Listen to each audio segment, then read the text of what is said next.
John Roberts was born on May 17, 1682, in Casnewydd Bach, a small village in Pembrokeshire, Wales. His father was likely George Roberts, though little is known about the family beyond the fact that they were part of a strict Calvinist community. Wales in the late 17th century was a hard place to make a living, particularly in rural areas like Pembrokeshire.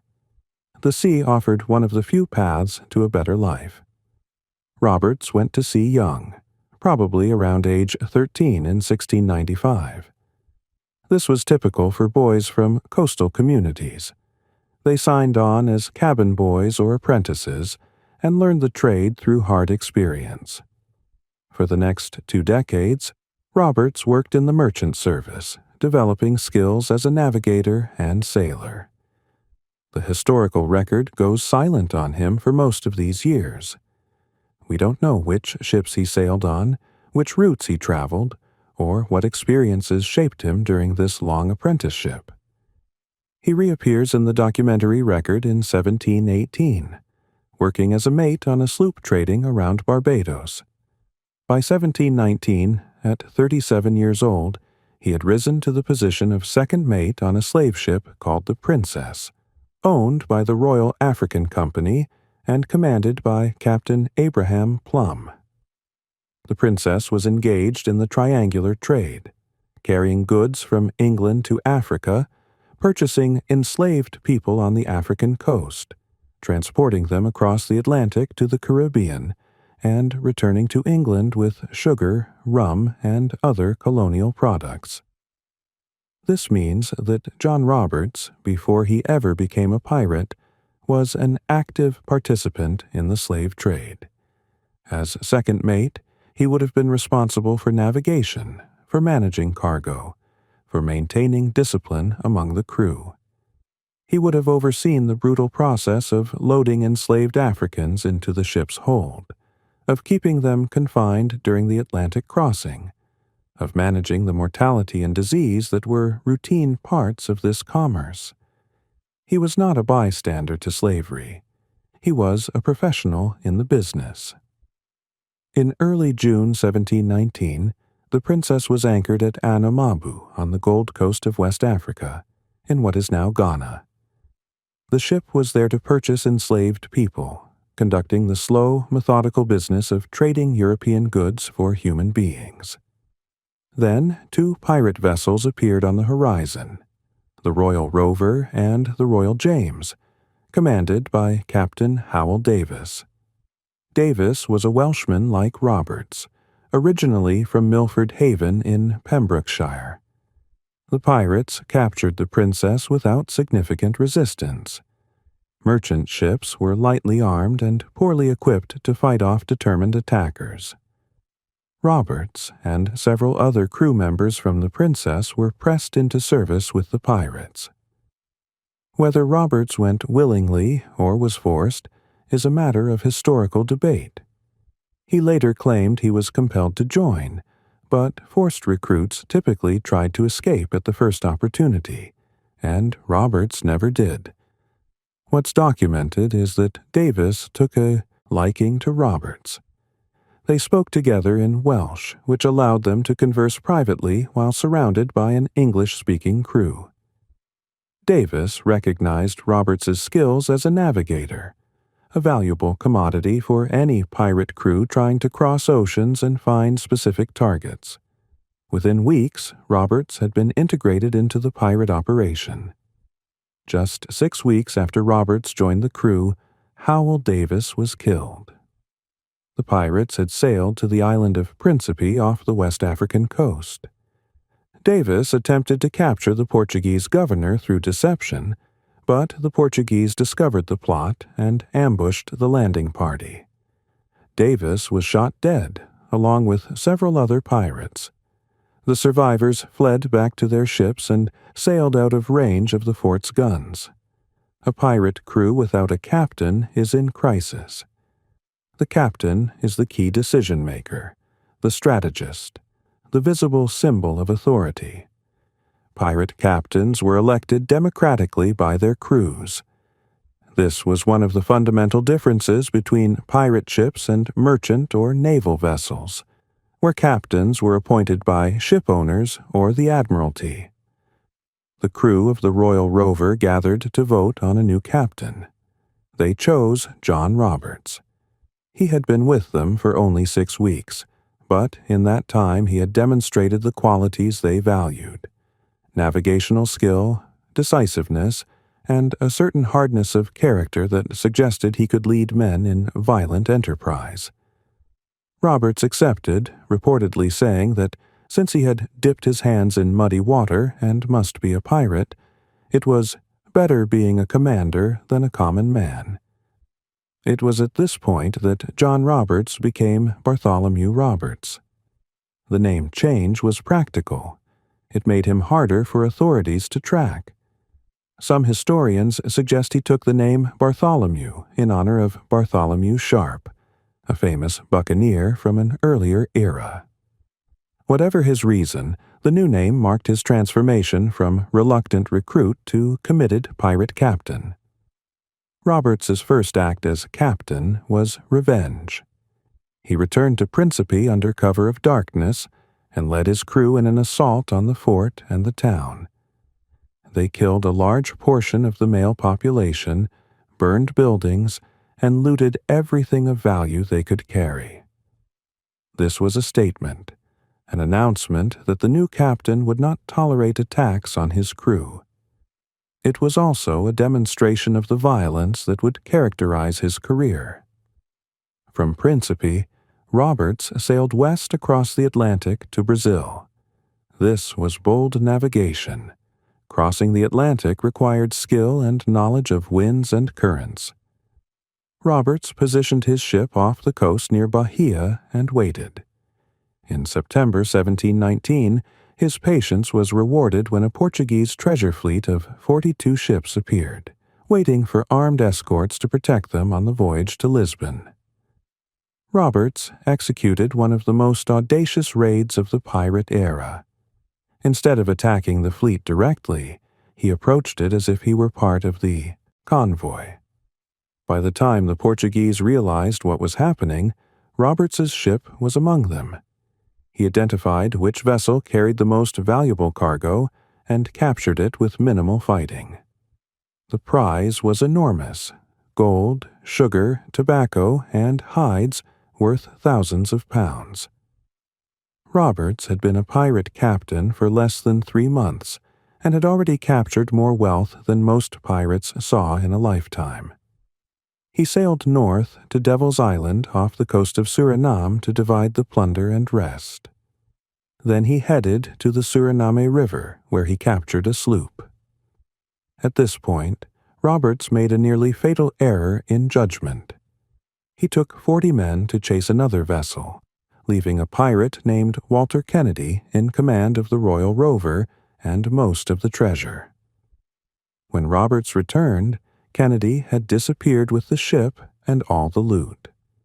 This betrayal shaped Roberts's approach to leadership. He drafted a set of articles, a pirate code, that all crew members had to sign. These articles were designed to prevent theft, maintain discipline, and establish clear rules for how the crew would operate. Roberts' Code was one of the most detailed and well-documented sets of pirate articles to survive from this era. The articles specified that every man had a vote in affairs of moment and equal title to fresh provisions and strong liquor. Each man was to be called fairly in turn to board prizes and claim a shift of clothes. Anyone who defrauded the company of even $1 in plate, jewels, or money would be marooned. Lights and candles were to be extinguished at 8 o'clock at night. Each man was to keep his weapons clean and ready. No boy or woman was allowed among them, on pain of death. Desertion or cowardice in battle was punishable by death or marooning. No striking another crew member on board ship. All quarrels were to be settled on shore with pistols or swords. And, crucially, no man was to talk of breaking up their way of living until each had shared 1,000 pounds. If any man lost a limb in service, he was to receive $800 from the public stock, with lesser injuries compensated proportionally. This last provision was revolutionary. Roberts created what was essentially the first documented form of maritime medical insurance. Merchant ships and even Royal Navy vessels offered no such protection. A sailor injured on duty could expect to be discarded at the next port with no compensation. Roberts' code guaranteed that pirates injured in the line of duty would be cared for financially. This made service under Roberts attractive, compared to the brutal conditions on merchant and naval vessels. The code also established a remarkably democratic system. The captain had absolute authority during battle, but in all other matters the crew voted. They voted on where to sail, which ships to attack, how to divide plunder, and whether to punish crew members for violations of the code. Roberts could be removed by vote if the crew lost confidence in his leadership. The practical application of this code reveals both its revolutionary aspects and its limitations. The democracy Roberts established was real. Crew members genuinely participated in decision-making in ways that would have been unthinkable aboard merchant or naval vessels. When disputes arose, they were resolved through established procedures rather than the arbitrary will of a captain. The medical insurance provision meant that men who lost limbs or suffered serious injuries in battle received substantial compensation, creating a genuine safety net in an era when injured sailors were typically abandoned. But the egalitarianism had boundaries. The code specified different shares of plunder for different ranks. The captain received more than ordinary crew members, though the difference was far smaller than on legitimate ships. More significantly, forced men, sailors pressed into piracy against their will, received reduced shares, or sometimes no shares at all.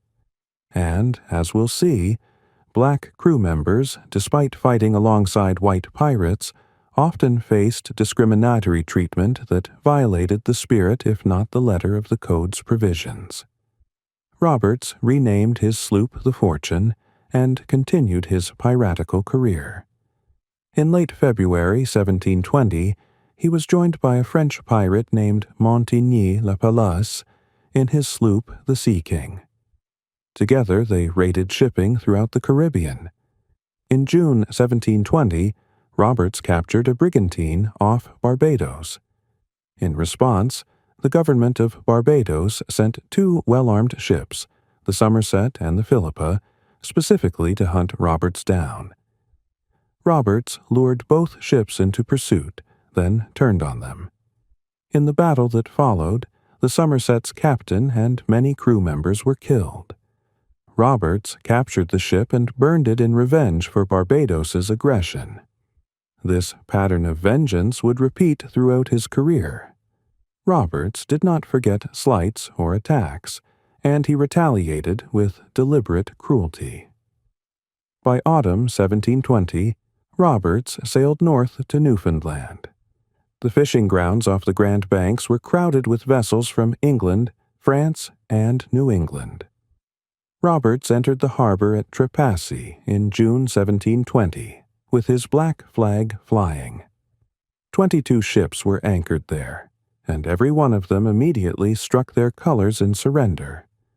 Roberts selected the best vessel for himself, renamed it Royal Fortune, a name he would use for all his subsequent flagships, and burned the rest. The harbor was filled with burning ships, and the economic loss was catastrophic. The Newfoundland raid demonstrated Roberts's tactical brilliance and his understanding of psychological warfare. By sailing boldly into a harbor full of ships with his black flag displayed, he announced his identity and intentions clearly. The fishing vessels and their crews knew Roberts's reputation. They knew he was ruthless, well-armed and willing to kill, rather than risk their lives defending cargo and ships owned by distant merchants. They surrendered immediately. Roberts achieved total victory without firing a shot. Then he burned most of the fleet as a message to anyone who might consider resisting him in the future. From Newfoundland, Roberts sailed south again to the Caribbean. By October 1720, he arrived at St. Kitts and captured all the shipping in Bassa Terra roads. He set fire to several ships as revenge for the recent hanging of captured pirates on the island. Then he sailed to the island of St. Bartholomew, where the French governor allowed the pirates to stay for several weeks to rest and resupply. Between October and November 1720, Roberts captured 15 French and English ships in just 3 days off St. Lucia. Among these was a Dutch warship with 42 cannons, which became the new Royal Fortune. This was an extraordinary vessel for a pirate, heavily armed, fast, and intimidating. With this ship, Roberts commanded firepower equal to many naval frigates. The most notorious incident of this period, though perhaps embellished in later accounts, was Roberts' alleged capture and execution of the governor of Martinique. According to Captain Charles Johnson's A General History of the Pirates, published in 1724, Roberts captured a 52-gun French warship carrying the governor, Florimond Hureau de Montigny. Roberts immediately hanged the governor from the yardarm of his own ship. Historical records confirm that Montigny died around this time, lending credibility to the account. If true, this was an extraordinary act of defiance against colonial authority. Governors represented royal power in the colonies. Executing one sent a message that Roberts considered himself outside and above the law. It also made him one of the most wanted men in the Atlantic world. By early 1721, Roberts' attacks had nearly halted trade in the Windward Islands. Roberts even designed his own flags to advertise his contempt for colonial authorities. One flag depicted Roberts standing on 2 skulls, labeled ABH for a Barbadian's head and AMH for a Martinican's head. A direct threat to the governors of Barbados and Martinique, who had sent ships to hunt him. Another flag showed a skeleton holding an hourglass in one hand and a spear pointing at a heart in the other, with the letters ABH and AMH beneath. A reminder that time was running out for his enemies and that death was coming for them. These flags served multiple purposes. They terrified merchant sailors, who often surrendered at the mere sight of Roberts' colors. They advertised Roberts' power and reach. He could threaten colonial governors with impunity, and they demonstrated his showmanship. Roberts understood that piracy was as much about reputation and psychological impact as it was about actual violence. In April 1721, Roberts sailed for West Africa, returning to the waters where his pirate career had begun. He spent the summer of 1721 cruising the African coast, attacking slave ships. This is where his relationship with the slave trade becomes most complex and troubling. Roberts captured numerous slave ships off the coast of West Africa between 1721 and 1722. His motivations were entirely practical. Slave ships carried valuable cargo, gold dust intended for purchasing enslaved people, and goods for trade. They were also vulnerable targets, lightly armed and unable to fight effectively. Attacking slave ships was good business for a pirate, but what happened to the enslaved Africans aboard these captured vessels varied dramatically and reveals the moral incoherence at the heart of Roberts' piracy.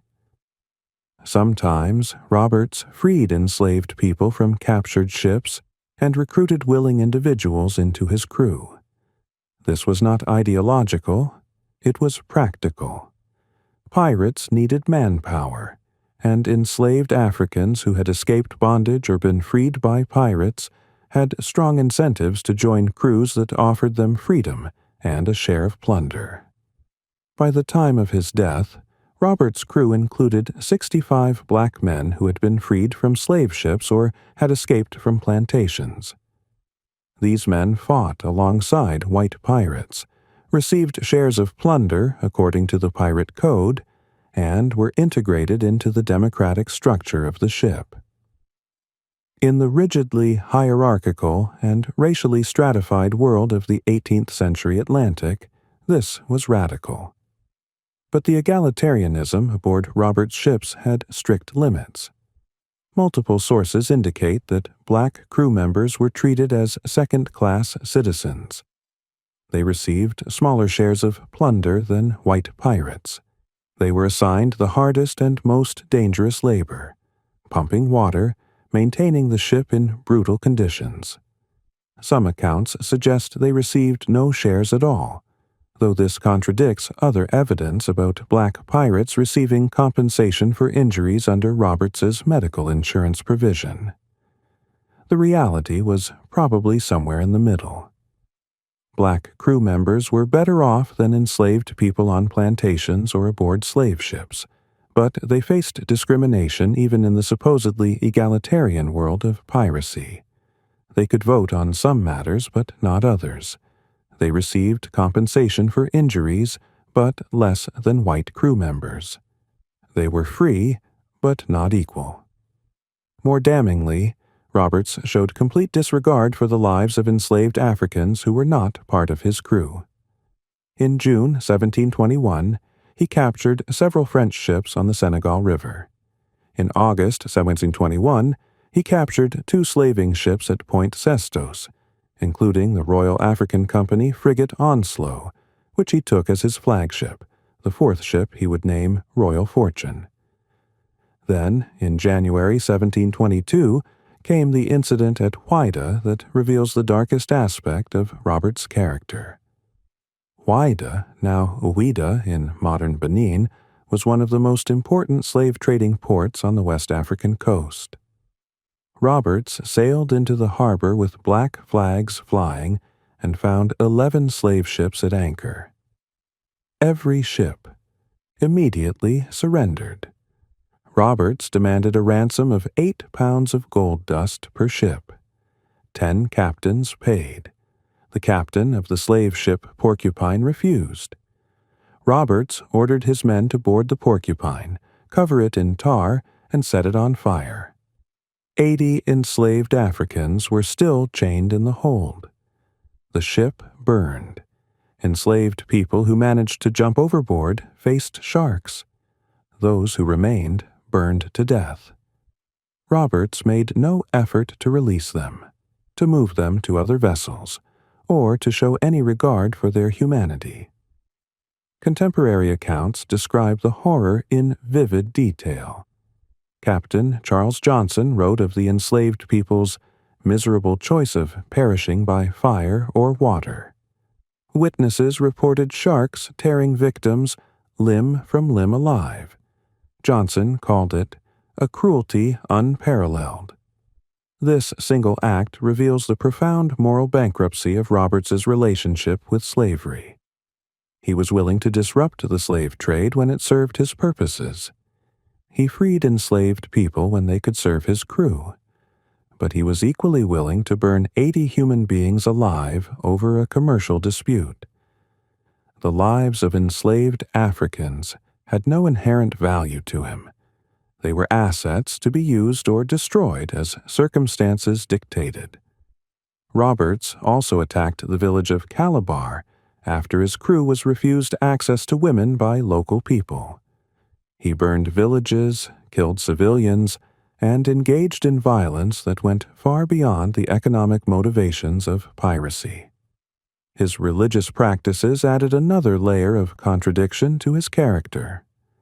Roberts held church services on his ship and never attacked on Sundays. He drank tea rather than rum and prohibited gambling. Yet this same man who insisted on religious observance orchestrated massacres and showed no hint of moral conflict about his actions. The contrast between Roberts' public piety and his private brutality was stark and apparently unbothered him. He conducted religious services aboard his ships, requiring crew members to attend. He read scripture and led prayers. He enforced Sabbath observance, refusing to attack ships or conduct raids on Sundays. This religious discipline was unusual for a pirate captain and added to his reputation as a man of principle. But these principles were highly selective. Roberts saw no contradiction between Christian observance and mass murder, between prayer services and burning people alive, between reading scripture and orchestrating revenge massacres.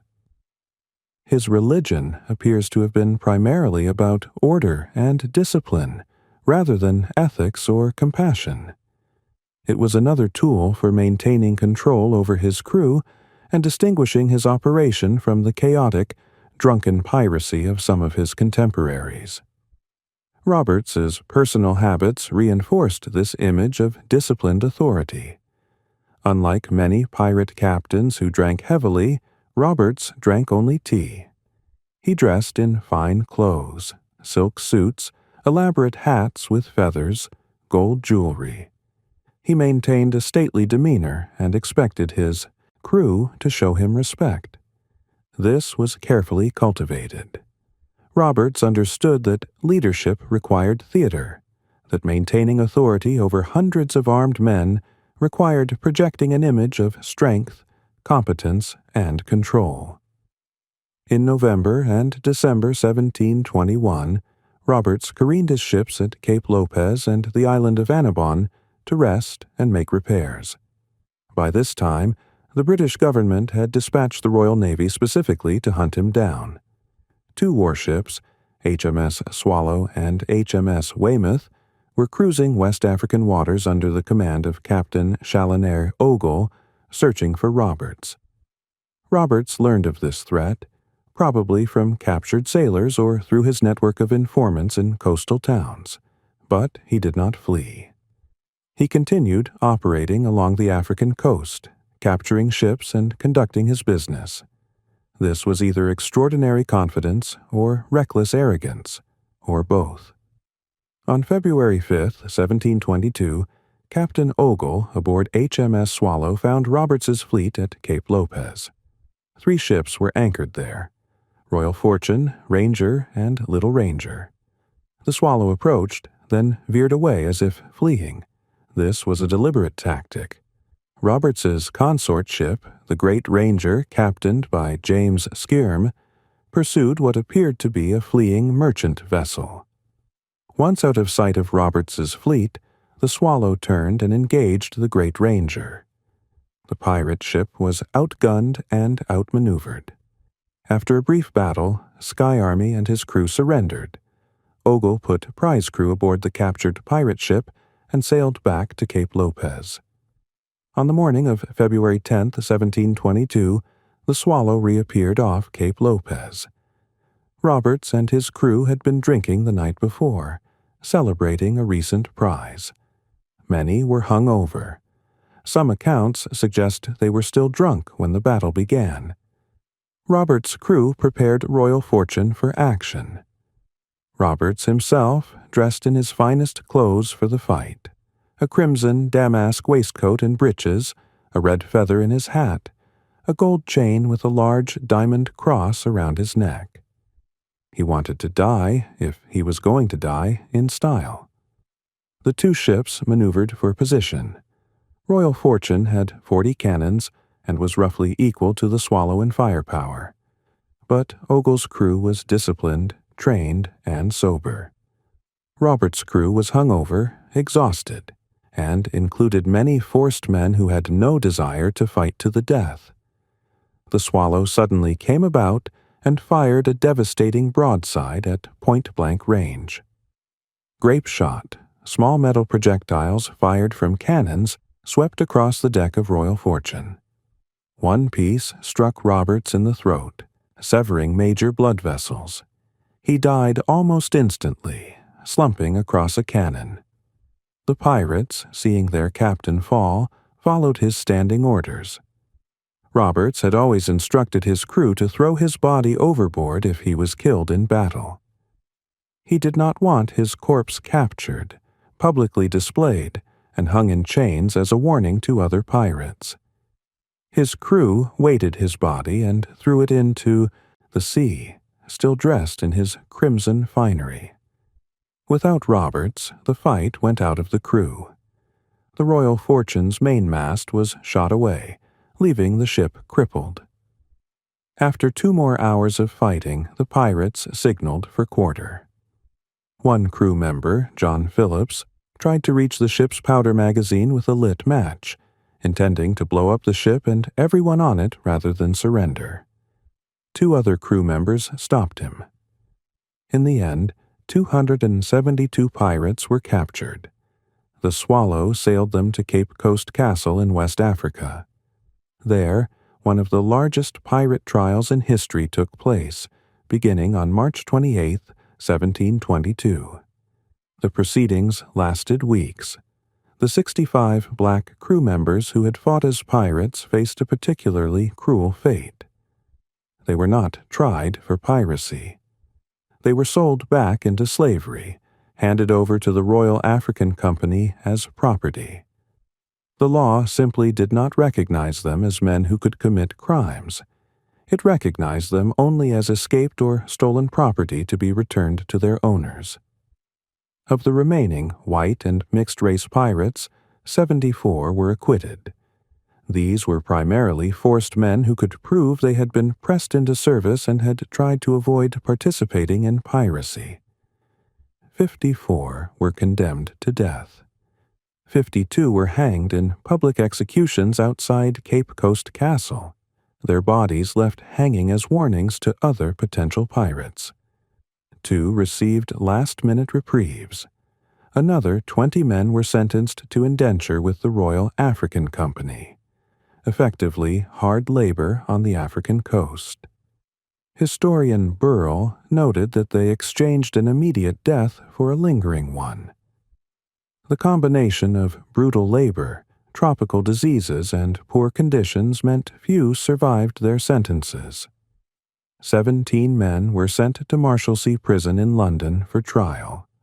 Some were eventually acquitted and released. Captain Challoner Ogle received a knighthood for destroying Roberts' fleet and later rose to the rank of admiral.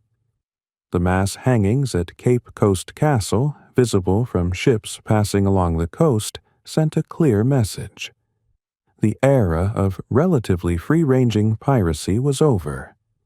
The Royal Navy and colonial authorities were now committed to systematic suppression of piracy.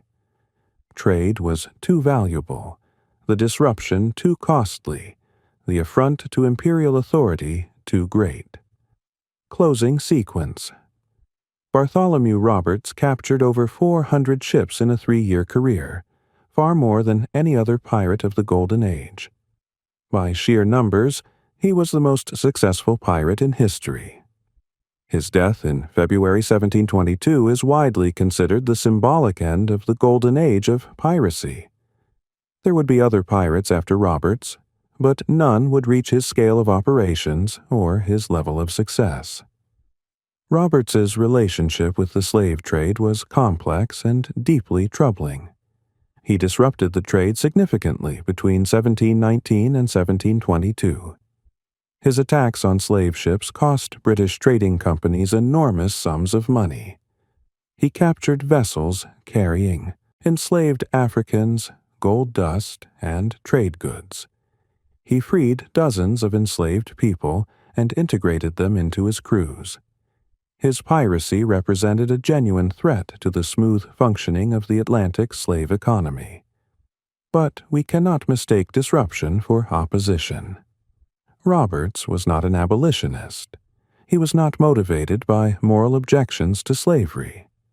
He attacked slave ships because they were profitable targets, not because he objected to human trafficking. When it suited his purposes, he freed enslaved people. When it didn't, he burned them alive. His crew included black men who fought as equals, but those same men were treated as second-class citizens aboard his ships and were sold back into slavery when captured. The democratic practices aboard Roberts's ships were real and significant. The pirate code he established influenced other pirate captains and created a genuinely egalitarian social structure, at least compared to the brutal hierarchies of merchant ships and naval vessels. Every man had a vote. The captain could be removed if he lost the crew's confidence. Plunder was divided fairly. Injured men received compensation. This was radical for the 18th century. But pirate democracy extended only to those considered a part of the crew. It did not extend to the captains and sailors of captured ships, who were sometimes tortured or killed. It did not extend to colonists whose towns Roberts burned. It certainly did not extend to the 80 enslaved Africans who burned to death aboard the Porcupine because their ship's captain refused to pay ransom. The historian Marcus Rediker has argued that the defeat of Roberts and the suppression of piracy represented a turning point in the history of Atlantic capitalism and the slave trade. Pirates disrupted the orderly flow of commerce. They offered an alternative to the rigid hierarchies of merchant and naval service. They created spaces where escaped slaves could find freedom, and where poor white sailors could vote and receive fair treatment. When the British and other European powers decisively crushed piracy in the 1720s, they eliminated this source of disruption. The slave trade continued and intensified. Without pirates attacking their ships, slave traders operated with greater efficiency and security. The orderly systems of Atlantic capitalism, built on enslaved labor, colonial extraction, and brutal hierarchy, could function without the random interference of armed men operating outside the law. The suppression of piracy also meant the end of one of the few spaces in the Atlantic world where escaped slaves could find something resembling freedom and equality. For all its limitations and contradictions, piracy offered black men opportunities that simply did not exist elsewhere in the 18th century Atlantic. They could bear arms, receive shares of plunder, vote on important decisions, and live without the constant threat of being sold or separated from their families. When piracy ended, these opportunities disappeared. This doesn't mean we should romanticize piracy or see it as a proto-abolitionist movement. The freedom pirates offered to black crew members was always conditional, always vulnerable to the racism that permeated Atlantic society, and always dependent on the whims of pirate captains who showed no consistent moral opposition to slavery. But it was still more freedom than plantation slavery or even most forms of free black life in the colonies offered. But we should be careful not to romanticize what piracy represented. Pirates like Roberts were not revolutionaries. They were criminals seeking personal enrichment through violence. Their disruption of the slave trade was a side effect of their search for profit, not a principled stand against human trafficking. The fact that piracy offered escaped slaves a route to freedom does not change the fundamental nature of what pirates did. They stole, they killed, they destroyed. Roberts lived by a motto: a merry life and a short one. He achieved both. His 3 years as a pirate captain were filled with wealth, power, adventure, and violence. His death at 40 came quickly in the heat of battle, and he avoided the hangman's noose that claimed so many of his contemporaries. He built a legendary reputation that has lasted 300 years. But we should remember him accurately. He was not a freedom fighter or a proto-abolitionist.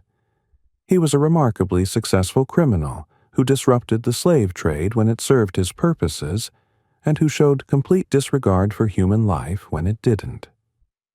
He created democratic structures aboard his ships while simultaneously orchestrating massacres. He freed some enslaved people while burning others alive. This is the reality of Bartholomew Roberts, not the romantic figure of pirate legend, but a complex, contradictory man whose brief career reveals uncomfortable truths about violence, exploitation, and the limits of historical hero worship. His piracy challenged the Atlantic slave trade not because he opposed it morally, but because attacking slave ships was profitable. The moment those attacks ceased to serve his interests, he showed no hesitation in causing mass death. The 65 black men who fought in Roberts' crew and were sold back into slavery after his death represent perhaps the most tragic aspect of this story. They had escaped bondage, found freedom aboard a pirate ship, fought alongside white crew members, and participated in the democratic structures of pirate society. Then, in a single stroke, the British legal system declared them property again, and returned them to the slave trade Roberts had disrupted. Their fate reminds us that piracy, for all its democratic pretenses and its disruption of colonial commerce, existed within the same world of racial slavery it occasionally troubled. The freedom pirates offered was contingent, temporary, and ultimately subject to the same brutal legal and economic systems that governed the Atlantic world. No amount of voting rights or plunder shares could protect black pirates from the fundamental reality that the law did not recognize them as human beings with rights. Consider what it must have meant for these 65 men. They had tasted freedom, genuine if limited freedom, for months or years. They had made decisions about where to sail and which ships to attack. They had fought in battles and survived.